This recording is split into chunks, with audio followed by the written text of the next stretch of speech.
kakabiyuda nyo lang po last month, June 16, July 18 pa lang po ngayon, no? Mahigit isang buwan pa lang talaga.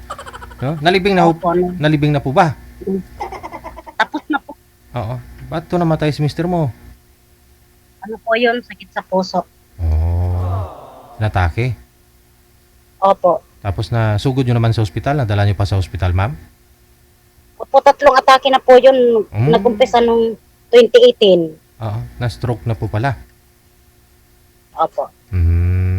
Ngayon po, ilan pong iniwan na anak sa inyo? 4 po. Ilang taon na po yung bunso mo? 21 na po. Malaki na. Oo na. Ilang taon po yung panganay? 37. Iba po pala talaga pag ano, no? Pag 37. Tapos ngayon, ma'am, ilang taon po kayo? 46. Ilang taon po kayo nag-asawa? 15. Hindi po ako nag-asawa, bali na anakan po ako nung 15 pa lang ako. Okay. 15 years old ka na, anak na po kayo. Isa lang po. Isa lang. O 4 na. Isa lang po. Okay. Tapos so, nagkaroon na talaga kayo ng asawa, meron po kayong 3 anak. Ito po yung namatay. Opo. Opo. Okay. So, 15 years old, no? Ano nangyari, ma'am? Ba't naanakan ho kayo ng ano? Mas may edad na po ba yung tatay nun ng panganay mo? Sa'yo? Ikaw 15? Siya ilang taon?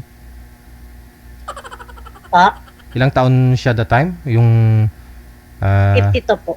Anong nag-asawa po kami, 15 ako, 23 siya. Okay. Nag-asawa po pala talaga kayo? Nagsama po kayo nun ng tatay ng una mong anak? Hindi po. Ano po kasi, mahirap Oo. Basta yun na yun. Opo. So, hindi pinanagutan yung anak niya sa'yo? Opo, 3 po yung anak namin. Okay. So, meron pa ho bang nag-aaral sa mga anak po ninyong 4? Wala na?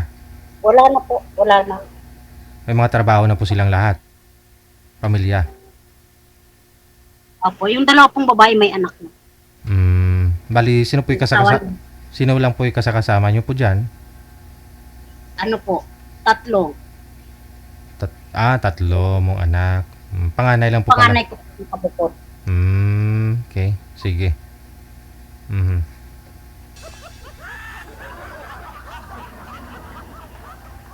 Manager, sana po si Boy?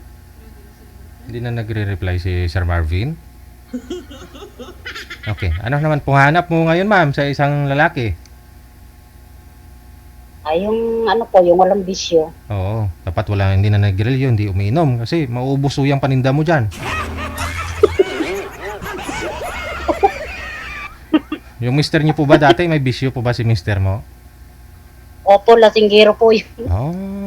Kaya siguro na stroke, no? Inatake. Pero nung na-stroke po siya ng 2018, nung una, nagbago naman, sana.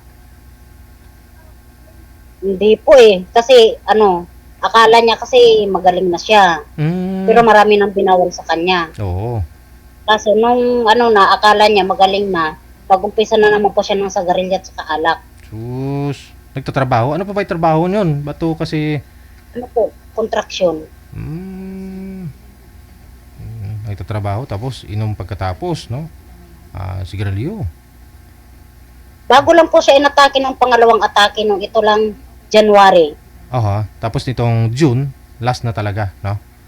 Opo, last na po na May usapan naman po kayo bago siya namatay? Anong usapan yung dalawa? Wala na. Hindi nagsabi, sweetheart, pag nawala ako, mga 1 buwan, maghanap ka na ng pangasawa mo. Ano sabi? Wala naman. Wala ho kayong usapan. Wala. Ano pong binigay na alaala sa'yo ng iniwan ng asawa mo, ma'am? Anong alaala yung mga naiwan niya po sa'yo? Kung sa alaala lang marami. Masaya. Nung kasalukuyan pa siyang nag-iinom. Oo. Napakarami. Hindi masaya, hindi maganda. Hindi Mm. po. Oo. Sige. So yun lang po yung hanap mo sa isang lalaki, walang bisyo dapat, no? Edad po ma'am, mga ilang taon po yung gusto mo? Wala naman po akong pinipiling edad kahit matanda na basta Hindi, yung ano, hindi pa stroke? yung matino. Ah, okay.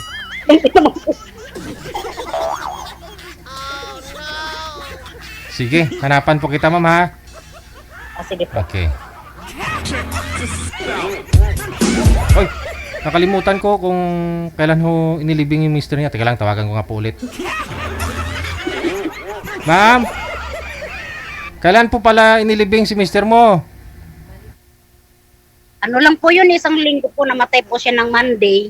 Pagka linggo lang din po. Oh, okay. Ganyan dito sa Maynila, bilisan lang, you know. Mm. Sige, sige. Okay. Standby lang po, ma'am.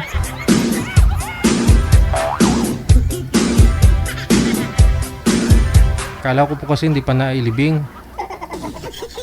Nailibing na.